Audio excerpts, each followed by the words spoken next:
Pemirsa, kita akan memasuki Habar Nampanambayan. Sepanjang tahun 2022, Dinas Sosial Banjarmasin berhasil membukakan 40 orang terlantar ke daerahnya masing-masing. Mereka kebanyakan pencari kerja di Kota Seribu Sungai dan tertipu oleh oknum nang kada bertanggung jawab. Pemerintah kota pun melakukan pembinaan sebelum membukakan mereka ke kampung halamannya masing-masing.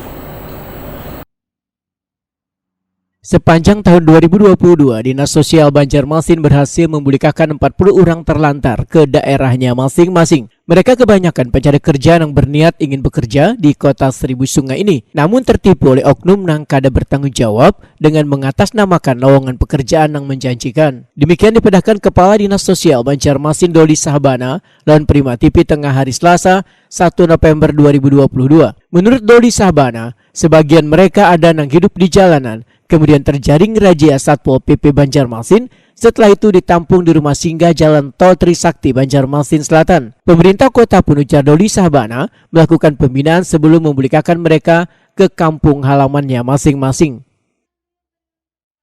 Orang telantar, orang-orang yang warga luar kota atau warga kota yang tidak punya keluarga lagi, tapi tidak diasuh oleh keluarga lagi, bisa ditampung di sana.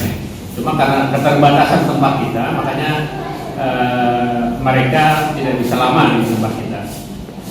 Dan kalau orang luar kota Banjarmasin, Petani Malang, di Jawa pun, kalau ada kejadian, karena ibu kota Banjarmasin sebagai magnet orang pencari kerja, kadang-kadang kita menemukan orang-orang telantar yang hasil razia dari Dinas Sosial Pol PP itu kan banyak jadi pengangguran, jadi hidup di emperan toko. Itu adalah orang telantar yang datang ke Banjarmasin ingin mencari kerja tapi ditipu.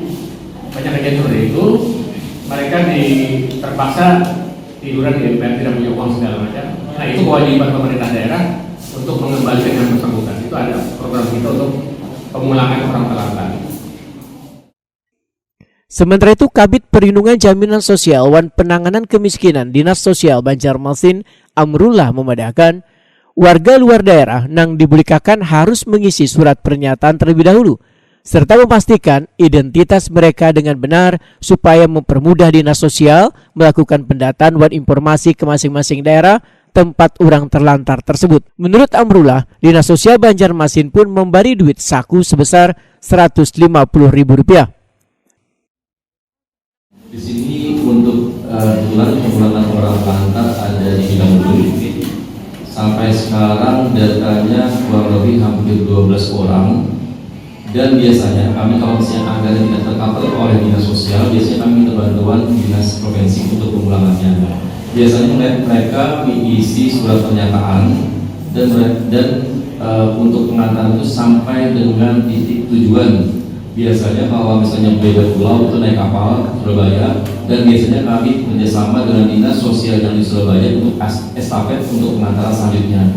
Sama dengan pemulangan daerah, mungkin dari Kapeng ke Banjarmasin, dari Banjar Surabaya, biasanya dari Kapeng mengontak kami. Jadi antara Dinas Sosial ini saling mengontak. Intinya setelah mereka sampai ke kita, selaku kita, dan kita lagi membantu pemulangan ke rute selanjutnya. Satu pemulangan orang itu perlu berapa biaya, Pak?